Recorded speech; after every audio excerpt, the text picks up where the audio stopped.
Okay, good morning po sa ating lahat.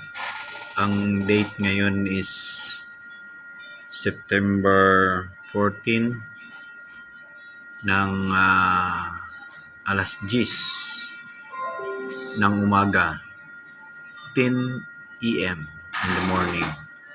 So ito po yung update ng natin ng sa weather, no?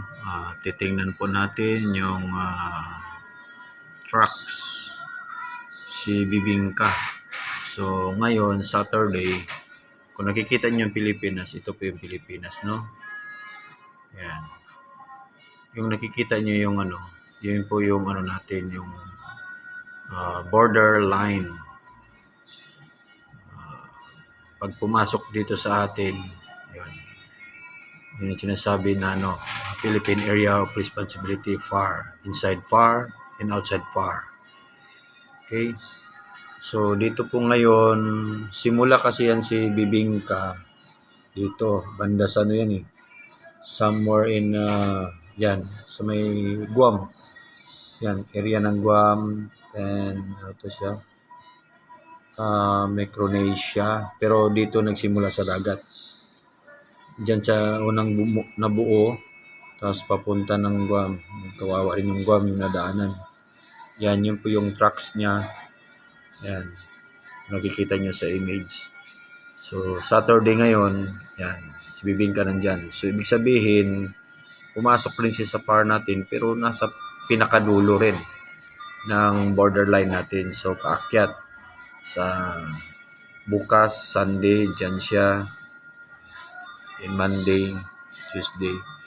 So tatama siya doon sa mga yung Chinese na sulat, ba yan, anong lugar yan, we will check. So alam ko China ito eh.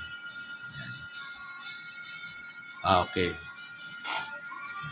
Ito po yung Vietnam sa baba, Vietnam ito. Tapos ando. Yan.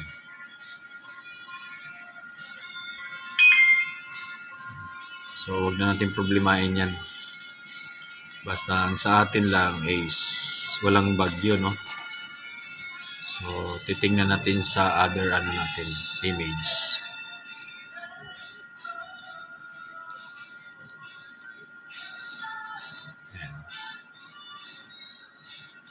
Combination. Okay. So yun. Another trucks combination.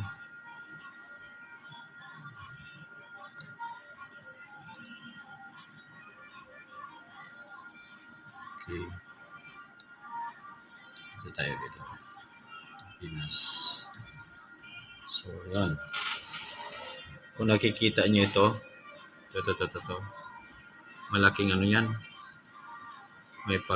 May pagkulog, kidlat, malakas na ulan. Yan siya. Dito pa nga lang sa Mindanao, Davao, may pag-uulan. Hindi masyadong malakas.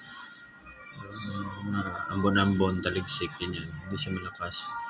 Pero, ito, kagaya nito. Yan. Yan, ganito. Heavy rin din yan, konti. Yan, mga ganyan. Ito, mas lalo na sa mas lalo na sa Zamboanga. Heavy rain.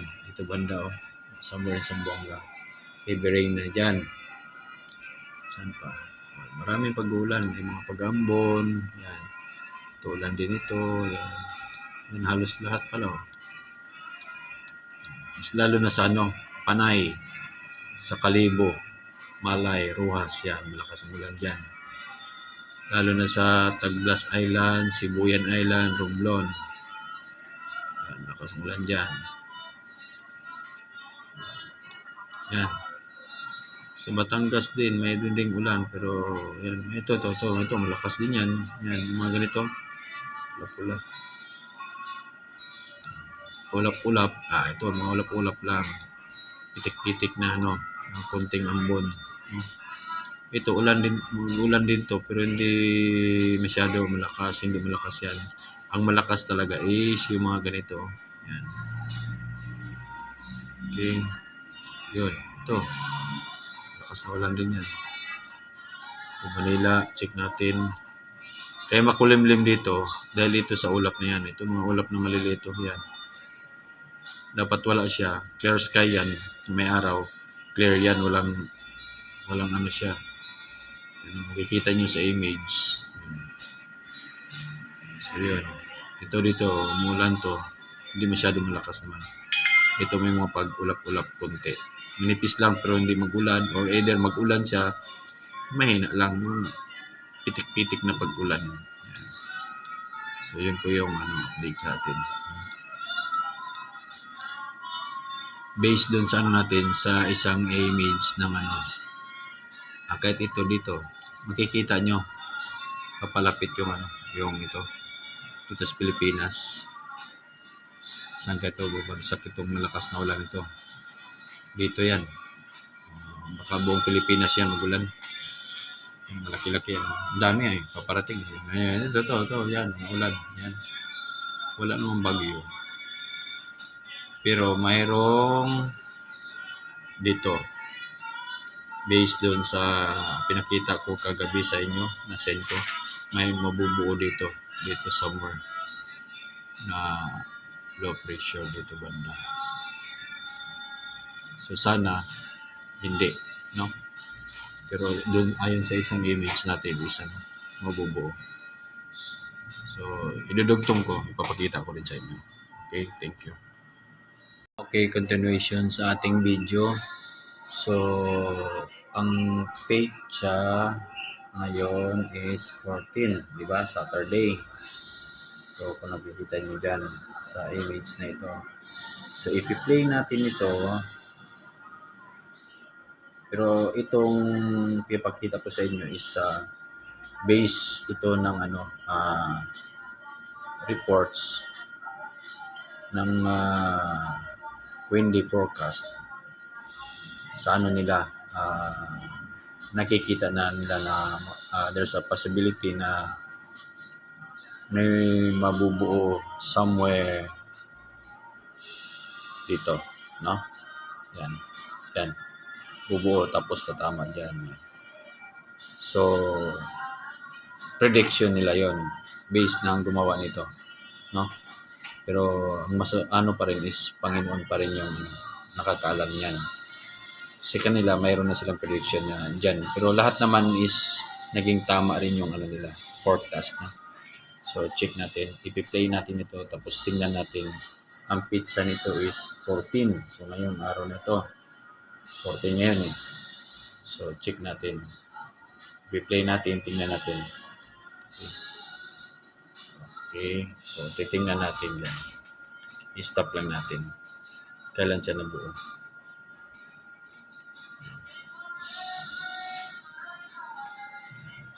Okay, so dandahan na nabuo dito. Yan, ito. I-stop natin. Okay, may nabuo siya somewhere here, no? So 16 Monday 16 ng 12 AM. So yan na po, nabubuo siya dyan, no? So play natin ulit. So dito Pilipinas, ito Pilipinas, yan, buong Pilipinas. Basta sabi ko nga sa inyo, ito heavy rain yan, malakas na pag-uulan yan, ito mga kulay na yan. Ito mga ulan din, ulan-ulan lang din. Ito basta heavy rain yan, magaganyang kulay. Pero ulan pa rin itong mga kulay green. Hindi lang gano'n siya kalakasan, basta ulan. Pero ito may pagkikidlat kulog yan, mga ganitong kulay. Okay, i-play natin. Check natin. Play natin. Okay. So yun, may nabuo na dito. Yan. So dandahan yan. I-stop din natin. Okay, malakas yan. Okay, stop natin. Yun. Ito na, no? Delikado, no? Pero wala pang pangalan ito. Check natin. Wala pang pangalan ito. So, ano pa lang ito? based dun sa binigay nila na reports, ginawa na nila na may posibilidad na magkakaroon dyan. So, titingnan natin. Usually naman, naging totoo rin yung mga ano nito ginawa nila Advance sila mag-isip. Kasi sa wind direction yan, nakukuha nila. Based dun sa image ng ano. Okay, ang picture nito is Tuesday, 17. Diba? Ganun siya. Sana hindi sana mabuo na maging bagyo. Pag ganito kasi bagyo na yan, may mata. Nakasalan. Sana wag naman po na mangyari. Yan. I-play ko na naman. So tatama siya dito. No? Sa Tugigaraw. Yan. Yung mata niya. Then lalabas. Yan. Kaya malakas ang ulan dito banda. Yan. Sa Luzon. No? Ang Mindanao, medyo clear siya. Pati Visayas. Sa Luzon ang ulan. Okay, yan. Yung picture nito. Sa 19. So lumabas na siya. Yan. Ito na yun. Malamang may pangalan din yan kung sakali, no? So wag naman sana po. So ingat-ingat po yung mga kababayan natin. So yun po yung weather updates natin sa darating na na weeks. Until 19 ito. Lalabas na siya sa 19 pero magdala pa rin ng malalakas na pag-ulan yan. Dadaan siya sa Tugigaraw Part ng Tugigaraw. So sa hatak niya dito may pag-ulan talaga dito sa Manila. Yan, Quezon City, Baguio. Mga pag-ulan talaga yan dito. So ingat-ingat lang mga kababayan natin. So yun po. So sa araw ng din is medyo clear yung sa sa hindi may mga pag-ulan dito may konting pag-ulan din. So, tumunog yung natin, yung alarm ng earthquake. So, mahina naman siya. Ilang kaya yan? Ilang magnitude? Yan. 1.9 somewhere in Santa Maria, Davao Occidental. Mahina lang, 1.9. So, lahat ng is na namin dito somewhere Santa Maria, dito yung lindol na sa dagat sa gitna dito banda sa dagat. So may 1.9 lang. So may mini-monitor din kami ng earthquake dito. Pag malakas, iba yung tunog. Yun, ganun ang tunog ng mga normal earthquake lang. Araw-araw natatanong. So ito po yung update natin sa weather. Maraming salamat at magandang umaga po and good morning to all of us. Right.